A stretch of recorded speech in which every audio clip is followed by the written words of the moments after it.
Hello दोस्तों, हमारे channel में सक्सेस जोन में बहुत बहुत स्वागत है। आज के इस वीडियो में हम लेकर के आए हैं क्लास 10th का प्रकाश परावर्तन एवं अपवर्तन चैप्टर, जो साइंस के बहुत ही महत्वपूर्ण चैप्टर है। तो आते हैं, सबसे पहले हम लोग प्रकाश के बारे में समझते हैं। प्रकाश क्या चीज़ है? प्रकाश एक प्रकार की ऊर्जा है जिसके सहायता से हम रंग बिरंगी वस्तुओं को आसानी से देख सकते हैं। तो दोस्तों, यदि हमें किसी भी रंगों की पहचान करनी हो, लाल, पीला, हरा, काला आदि जैसे रंगों को यदि हमें पहचान करनी हो तो प्रकाश की बहुत ही आवश्यकता होती है। हम बिना प्रकाश के किसी भी चीज़ों को नहीं देख सकते हैं और उनके रंगों की पहचान नहीं कर सकते हैं। तो दोस्तों, आपको समझ में आ गया होगा कि प्रकाश एक प्रकार की ऊर्जा होती है और इसके सहारे से ही हम सभी वस्तुओं को देख सकते हैं और उनके रंगों की पहचान कर सकते हैं। तो आते हैं, हम लोग प्रकाश के गुण के बारे में समझते हैं। प्रकाश के गुण।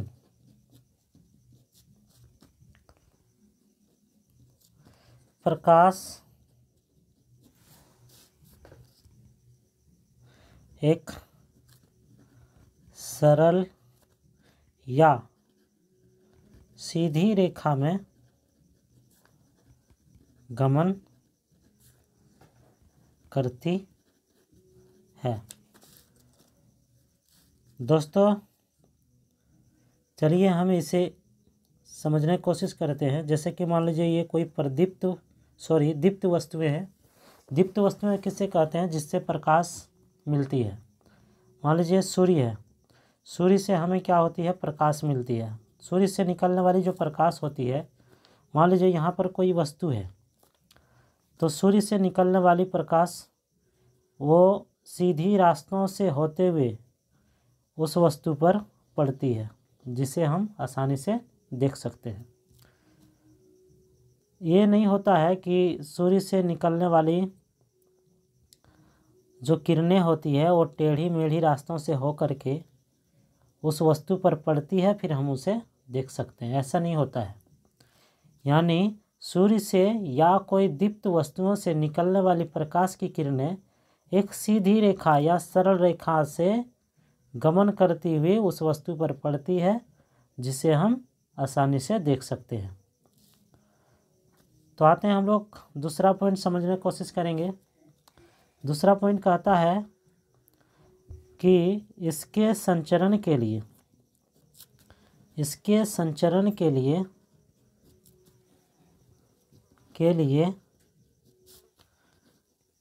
किसी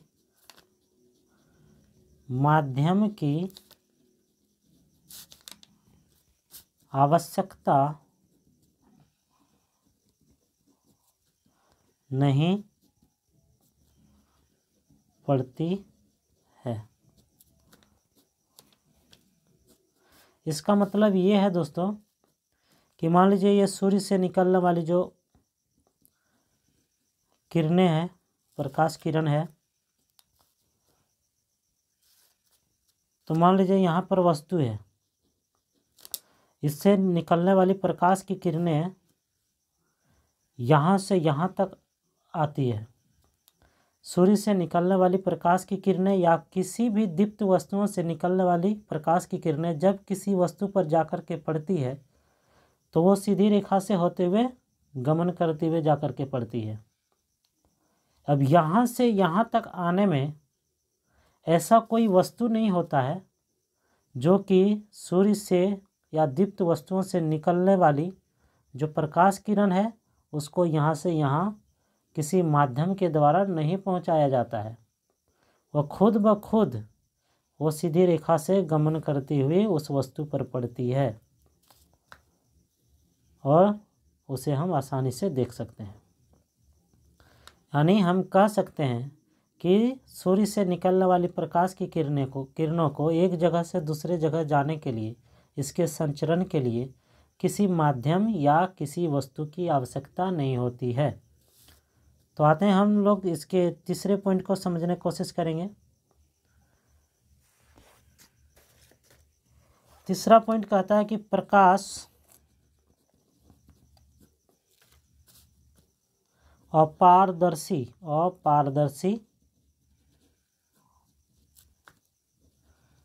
वस्तुओं की तीक्ष्ण छाया बनाती है। इसका मतलब ये है दोस्तों, सबसे पहले हमें यहाँ अपारदर्शी का मतलब समझना पड़ेगा। अपारदर्शी क्या होता है? अपारदर्शी वस्तु वह वस्तु जिससे प्रकाश आर पार नहीं होती हो। एक होता है जैसे कि मान लीजिए ये एक ऑब्जेक्ट है, एक वस्तु है, जैसे इस पर प्रकाश डालते हैं तो प्रकाश इस साइड में प्रवेश कर जाती है, यानी आर पार हो जाती है, उसे पारदर्शी कहते हैं। और कुछ ऐसा वस्तु होता है जिसमें प्रकाश डालने या पड़ने पर वो इस साइड से इस साइड प्रवेश नहीं करती है, जिसे अपारदर्शी माध्यम कहते हैं। एक वस्तु जिस पर प्रकाश पड़ने से प्रकाश आर पार हो जाती है उसे पारदर्शी कहते हैं। और एक वस्तु जिस पर प्रकाश पड़ने पर वो एक साइड से दूसरे साइड में प्रवेश नहीं करती है उसे अपारदर्शी वस्तु कहते हैं। इस स्थिति में क्या होता है, इस वस्तु का यानी अपारदर्शी वस्तु का एक छाया बन जाती है, काली छाया बन जाती है। तो दोस्तों ये तीसरा पॉइंट भी आपको समझ में आ गया होगा कि प्रकाश किसे कहते हैं, प्रकाश अपारदर्शी वस्तुओं की तीक्ष्ण छाया बनाती है। तो आते हैं हम लोग इसका लास्ट पॉइंट समझने की कोशिश करेंगे। प्रकाश की चाल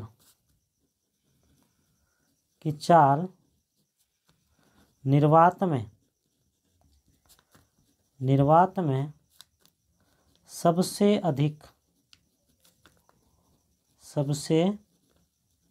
अधिक होती है। कितनी होती है? 3 × 10⁸ मीटर पर सेकेंड होती है। प्रकाश की चाल सबसे ज़्यादा निर्वात में होती है और इसकी जो चाल होती है वो होती है 3 × 10⁸ मीटर पर सेकेंड। तो दोस्तों उम्मीद करते हैं आपको प्रकाश के गुण समझ में आ गया होगा। तो आते हैं हम लोग फटाफट एक बार रिवीजन कर लेते हैं। प्रकाश किससे कहते हैं? प्रकाश एक प्रकार की ऊर्जा होती है जिसकी सहायता से हम रंग बिरंगी वस्तुओं को आसानी से देख सकते हैं। आते हैं प्रकाश के गुण के बारे में जानते हैं। प्रकाश एक सरल रेखा में गमन करती है तथा इसके संचरण के लिए किसी माध्यम की आवश्यकता नहीं होती है। तीसरा पॉइंट है प्रकाश अपारदर्शी वस्तुओं की तीक्ष्ण छाया बनाती है। चौथा हो गया प्रकाश की चाल निर्वात में सबसे अधिक होती है और वो भी होती है 3 × 10⁸ मीटर पर सेकेंड। तो दोस्तों हम लोग आते हैं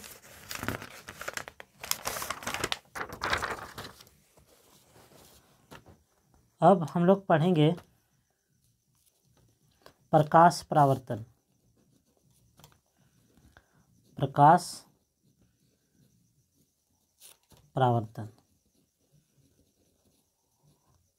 परावर्तन किसे कहते हैं?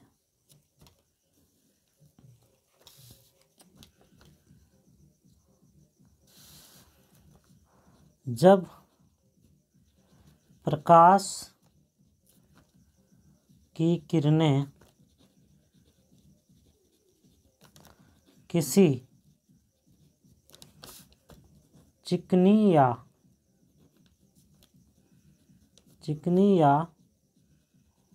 समतल सतह पर पड़ती है तो वह दूसरी दिशा में मुड़ जाती है।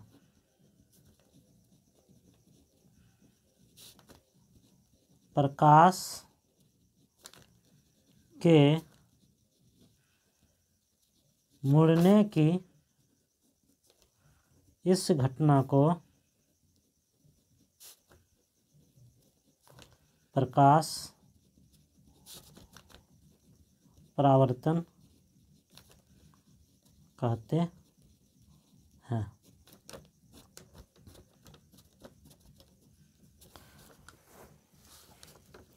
प्रकाश परावर्तन किसे कहते हैं? जब प्रकाश किसी चिकनी या समतल सतह पर पड़ती है तो वह दूसरी दिशा में मुड़ जाती है। प्रकाश के इस मुड़ने की इस घटना को प्रकाश परावर्तन कहते हैं। तो चलिए दोस्तों, इसे हम लोग समझने की कोशिश करेंगे। जैसे कि मान लीजिए ये आपका हो गया एक चिकनी सतह, इसे हम कह सकते हैं चिकनी सतह, चिकनी सतह, चिकनी या समतल सतह, चिकनी या समतल सतह। ये प्रकाश किरण है, प्रकाश की किरण, प्रकाश किरण। जैसे ही प्रकाश की किरण किसी चिकनी सतह पर पड़ती है तो वह दूसरी दिशा में मुड़ जाती है। प्रकाश किरण चिकनी सतह पर पड़ी तो वह दूसरी दिशा में मुड़ जाती है। तो इसी घटना को, प्रकाश के इस मुड़ने की ही घटना को प्रकाश परावर्तन कहते हैं। ये परावर्तन बिंदु कह सकते हैं इसको, या आपतन बिंदु भी कह सकते हैं। और ये जो होता है ये इसको अभिलंब कहते हैं। ये जो बीचों बीच होता है इसे हम लोग अभिलंब कहते हैं, अभिलंब। ये आने वाली जो प्रकाश की किरण है इसे हम लोग एक नाम से जानते हैं, जिसे कहते हैं आपतित किरण। और ये किरण जो परावर्तित हो गई है इसे कहते हैं परावर्तित किरण।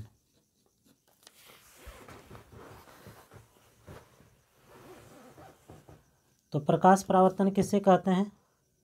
जब प्रकाश की किरण किसी चिकनी सतह पर पड़ती है तो वह दूसरी दिशा में मुड़ जाती है। तो प्रकाश के मुड़ने की इस घटना को प्रकाश परावर्तन कहते हैं।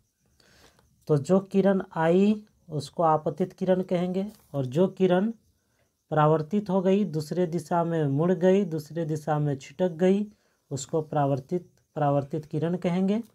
और बीचों बीच ये अभिलंब कहेंगे। तो यहाँ पर जो है एक कोण बनेगा जिसको हम लोग नाम देंगे आपतन कोण, आपतन कोण। और यहाँ पर भी एक कोण बन रहा है, इस कोण का नाम देंगे परावर्तन कोण।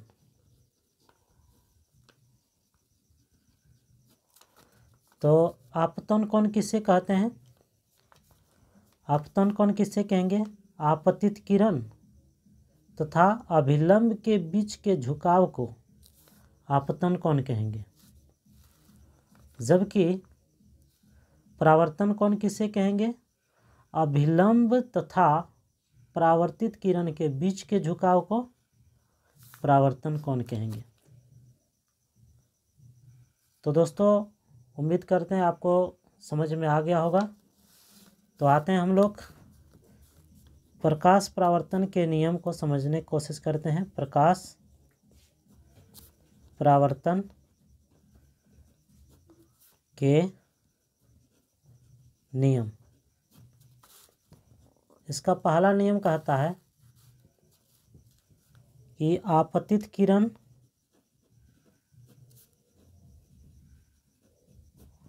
परावर्तित किरण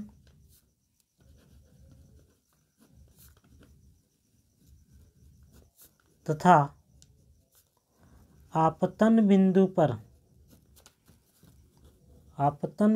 पर खींचा गया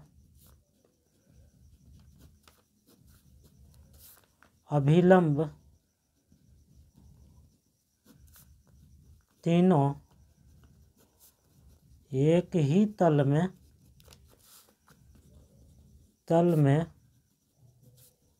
होते हैं।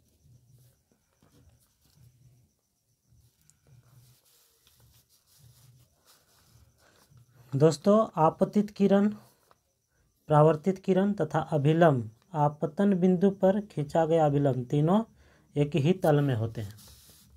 और इसका दूसरा नियम ये कहता है कि आपतन कोण का मान तथा परावर्तन कोण का मान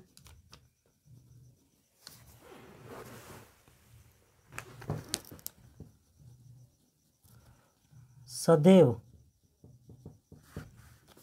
समान होते हैं।